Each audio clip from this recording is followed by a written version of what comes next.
Greetings, ladies and gentlemen, and may the peace and blessings of Almighty God be upon all of you. A very happy and prosperous new year to you all. Wherever you are listening from, I hope you are well, and I pray that this discussion reaches you in a spirit of reflection, sincerity, and mutual respect. I ask that you receive it not as a provocation, but as an invitation to think carefully, to listen closely, and to consider what kind of moral character the Qur'an actually seeks to cultivate in its readers. Today's video seeks to explore homosexuality in the Qur'an and its implications within today's landscape. But before proceeding further, a clarification as to what this video is and what it is not may be necessary if not warranted. This video is not an argument against the civil dignity, safety, or basic rights of any group of people. It is not a call to harassment, exclusion, or coercion. Moral disagreement in the Quranic worldview is not a license for cruelty. The Qur'an is unequivocal that human dignity is not contingent upon moral perfection. At the same time, this video is not an attempt to reinterpret the Qur'an to align it with contemporary cultural norms or sensibilities, or to evacuate it of moral content in order to avoid discomfort. The aim here is neither apology nor aggression, but textual honesty paired with ethical seriousness. This balance between moral clarity and compassion becomes especially urgent when we place the Quranic discourse alongside today's conversations about sexuality, gender identity, and the LGBTQ community. In much of the contemporary public sphere, particularly in Western contexts, sexual orientation is framed primarily as identity. To question a sexual act is often perceived as a rejection of a person's very being. Moral disagreement is easily recast as hatred, and ethical boundaries are interpreted as existential threats. Within this framework, traditional religious voices are frequently dismissed as inherently oppressive before they are even heard. At the same time, many religious communities respond poorly to this shift. Faced with rapid cultural change, they retreat into slogans, mockery, or reactionary anger. Complex human lives are reduced to symbols in a culture war. Compassion is treated as weakness, and empathy is confused with moral compromise.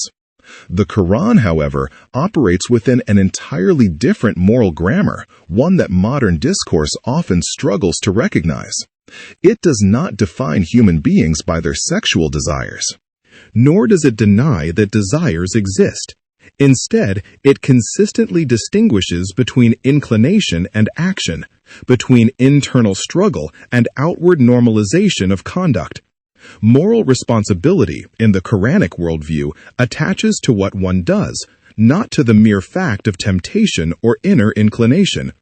This distinction is largely absent from modern discourse, and its absence explains much of the current impasse. Today, to say this act is sinful is often heard as you are illegitimate as a human being. The Qur'an does not make this leap. Its language is precise, not totalizing. One could experience strong inclinations without those inclinations being treated as self-justifying. The fact that a human being exists, feels, desires, and experiences the world should not negate the individual's capacity to choose, to restrain oneself, to act with intention in light of values rather than impulse. The two are related, but they're not identical. Moral limits do not deny that a person has certain desires. They do not claim that temptation is unreal, trivial, or blameworthy in itself. Rather, they assume the opposite, that desire is powerful, persistent, and morally significant precisely because it places the human being in a position of choice. From a Quranic perspective, limits are what make responsibility meaningful. Human beings are not judged for having inclinations. They are judged for how they respond to them. Desire becomes the terrain of moral testing, not a verdict on identity. To say this act is prohibited is not to say you are illegitimate, but rather to say you are capable of more than obedience to impulse. This is why moral limits, far from erasing personhood, actually affirm it. They presuppose that the human being is not reducible to appetite, instinct, or psychological inclination. They assume the presence of reason, conscience, and the capacity to say no, even when saying no is costly. Modern identity-based moral reasoning often reverses this logic. It treats certain desires as constitutive of the self, such that questioning the moral status of an act is experienced as an attack on existence itself. In doing so, it unintentionally diminishes moral agency. With that clarification in place, we can now turn to the Qur'an itself. In the Qur'an, God provides boundaries within natural human desire, allowing lawful sexual expression but forbidding excess, abuse, or illicit acts. The limit here serves moral formation. Desire is real, but it must be directed within a framework. These limits are not arbitrary. They define the space in which humans can exercise responsibility.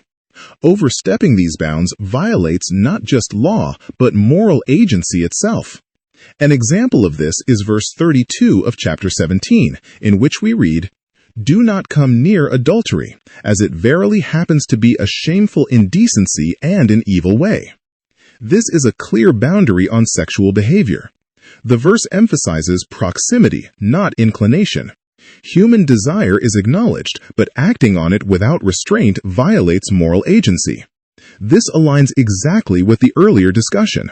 Limits do not negate desire. They give humans the framework to exercise judgment and responsibility.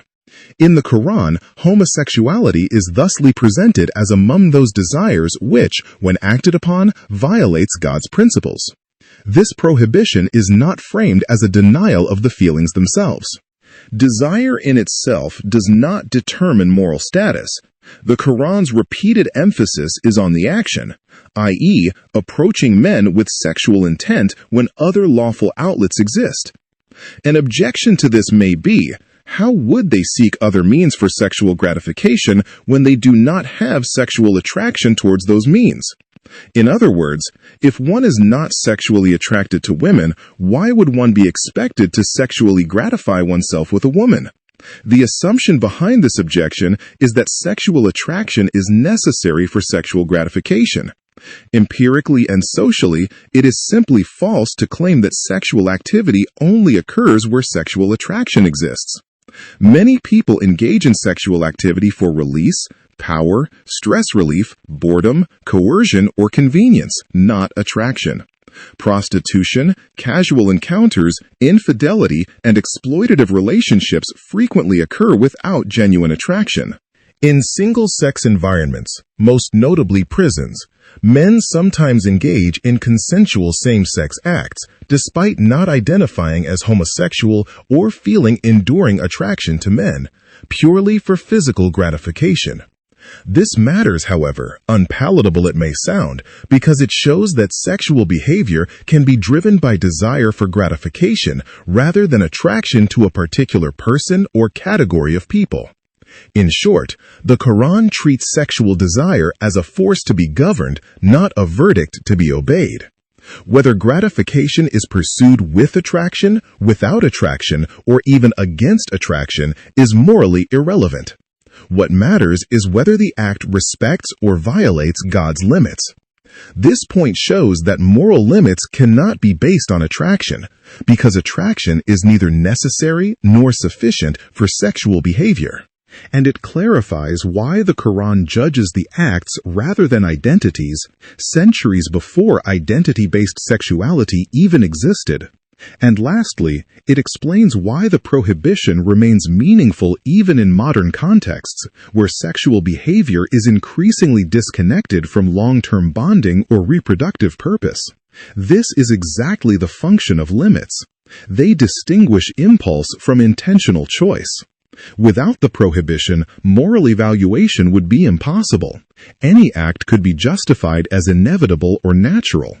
The Quran, on the other hand, codifies what is natural in the sense of aligned with functional reproductive design, rather than natural as mere inclination. Hence, venturing beyond this scope would constitute transgressing against the designed reproductive norm. This moral architecture is not unique to the Qur'an. In the Hebrew Bible, particularly in Genesis chapter 19, and later prophetic reflections such as Ezekiel chapter 16, verse 49, the sins of Sodom are described as a convergence of sexual wrongdoing, arrogance, inhospitality, and social injustice. In recent decades, some modern Christian reinterpretations have attempted to reduce the Sodom narrative exclusively to issues of hospitality or sexual violence, thereby removing consensual same-sex acts from moral consideration altogether. Yet in the New Testament, especially in Romans chapter 1, verses 26 to 27, Paul explicitly describes same-sex relations between both men and women as manifestations of a broader moral disorientation, a turning away from what he understands as divine order. While Jewish, Christian, and Islamic traditions differ in theology and law, they converge on a central point. Sexual ethics are inseparable from broader questions of moral order, responsibility, and restraint. One of the most striking features of the Qur'an is its narrative consistency.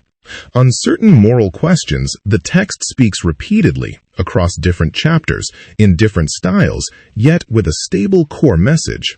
Same-sex sexual acts, particularly male-to-male acts, fall into this category. In the Qur'an, the story of Lot's people is first introduced in chapter 7, specifically verses 80 to 84, wherein Lot addresses his people as committing a fāḥishah, a term the Qur'an reserves for grave indecencies that rupture moral and social order, not merely sexual sin, but an act perceived as socially and spiritually destabilizing, unprecedented among previous nations. This is not a comment on internal inclination, but on outward, chosen behavior. The phrase, "no one has preceded you in it," situates the act as unprecedented in its normalization, not necessarily its occurrence. The act is specified as men approaching men with desire instead of women, depicted in the charge. You approach men with desire instead of women, specifying male-to-male sexual conduct unambiguously. The narrative emphasizes moral transgression, social corruption, and defiance rather than mere private behavior. Herein, the response of the people is not but mockery and expulsion of Lot's followers. The account ends with divine punishment and the salvation of Lot and his household, except his wife. In chapter 11, verses 77 to 83, the narrative is re-emphasized, but herein the narrative adds emotional intensity as well as ethical depth. When the messengers come to Lot in human form, Lot is distressed, fearing for their safety. The people's rush toward Lot's home reflects collective entitlement and moral collapse. Lot's plea, "These are my daughters, they are purer for you." Whether understood literally or symbolically, the statement reinforces the Quran's moral framework. Lawful alternatives exist, yet are rejected. Lot's people respond not with confusion, but entitlement. Their response, "You know we have no claim on your daughters," rejects lawful alternatives, underscoring willful transgression rather than confusion. Again, the sexual nature of their wrongdoing is made explicit. In chapter 15, verses 61 to 77, the story is concise and forceful. The people of Lot are described as habitual criminals, i.e. mujrimeen, emphasizing persistence. Their actions are framed as habitual wrongdoing. The punishment is depicted as precise and deliberate, not impulsive. In chapter 21, verses 74 to 75, the text condenses the narrative but labels the acts al-khaba'ith, i.e., filthy acts, linking sexual immorality to ethical corruption broadly. While less explicit, it relies on the audience's familiarity with the earlier, detailed accounts. In the retelling of the story in chapter 26, verses 160 to 175, the text places Lot within a prophetic chorus, repeating the accusation in formulaic language to stress doctrinal consistency. Herein, the charge is again explicit. Men approaching men with desire, abandoning their spouses. The people are described as transgressors. In chapter 27, verses 54 to 58, the narrative is repeated. However, the retelling adds the element of public shamelessness by the notable phrase, "while you are seeing," i.e., with full awareness or with open eyes, meaning the wrongdoing is performed knowingly and openly. The emphasis here is on moral blindness and persistence in wrongdoing despite warning. The final major retelling culminates in chapter 29, verses 28 to 35, where the text combines several accusations. 1. Same-sex acts. 2. Highway robbery. And 3. Public indecency in gatherings. This contextualizes the sexual sin within a broader pattern of social collapse and injustice, and presents a holistic picture of social decay. The Quran's point is unmistakable. Sexual immorality is embedded within a broader collapse of ethical restraint. Desire untethered from moral limits does not remain private, it reshapes society. This mirrors a theme also present in the biblical account of Sodom. The Quran participates in this wider Abrahamic moral discourse, refusing to isolate sexual sin from broader ethical collapse. In the overall collective narrative, we do encounter a profound instance that is worth touching upon. Before the destruction of the people of Lot, the Quran pauses the narrative to introduce Abraham and his honored guests. Here in particular, upon learning of the impending punishment for Lot's people, Abraham neither celebrates nor distances himself morally from the people. Instead, he argues, pleads, and attempts to negotiate with God on behalf of Lot's people, to the point that the Quran even employs the term jidal, which typically refers to a back-and-forth argument between individuals on a matter that they do not see eye to eye. Abraham's example becomes especially instructive here. He does not ask whether the people of Lot are defined by their actions. He does not reduce them to labels. He sees them as human beings standing before divine judgment, and that vision moves him to grief and intercession. In today's terms, Abraham refuses both extremes. He does not affirm the wrongdoing in the name of compassion, nor does he dehumanize the wrongdoers in the name of truth. He embodies a third posture that is increasingly rare: moral seriousness without cruelty. Abraham knows the people's crimes. He does not deny that what they are doing is against God's law. His plea is not framed as ideological disagreement with God's law, but as compassion for flawed human beings. God ultimately tells Abraham to desist because the decree has been issued. Yet, and this is crucial, God does not rebuke Abraham for his empathy. Instead, the narrative preserves his plea as an example of prophetic character. Abraham's moral excellence is affirmed even as the punishment proceeds. His plea herein is framed with extraordinary moral tenderness. God describes him as Halim, i.e. restrained, soft-hearted, Awah, i.e. deeply empathetic and emotionally attuned, and Munib, i.e. one constantly turning to God. These traits are not incidental adjectives. They are moral endorsements. They signal moral excellence, not weakness. This is a profound ethical lesson. Moral clarity and compassion are not opposites in the Quran. One can believe an act is sinful and still ache for the sinner. One can affirm divine law without delighting in punishment. Abraham embodies that balance, to an even more profound extent that in chapter 2, God asks a rhetorical question. Who then is more hopelessly depraved from the framework of Abraham, other than one who has fooled himself? It should be reiterated here once more that Abraham's negotiation in the narrative on behalf of Lot's people reflects his deep concern for human life and not approval of sin. God's refusal is similarly procedural, not condemnatory, and Abraham's compassion remains rather affirmed and duly noted. Another set of verses relevant to this discussion appears in chapter 4. Verse 15 addresses women who commit fāḥishah, prescribing a specific communal response. The next verse, 16, shifts the pronouns, alladhani, and speaks of the two among you who commit it, linguistically allowing an interpretation referring to two men. This reading gains weight when considered alongside later, more explicit adultery legislation. What stands out here is not harshness, but restraint.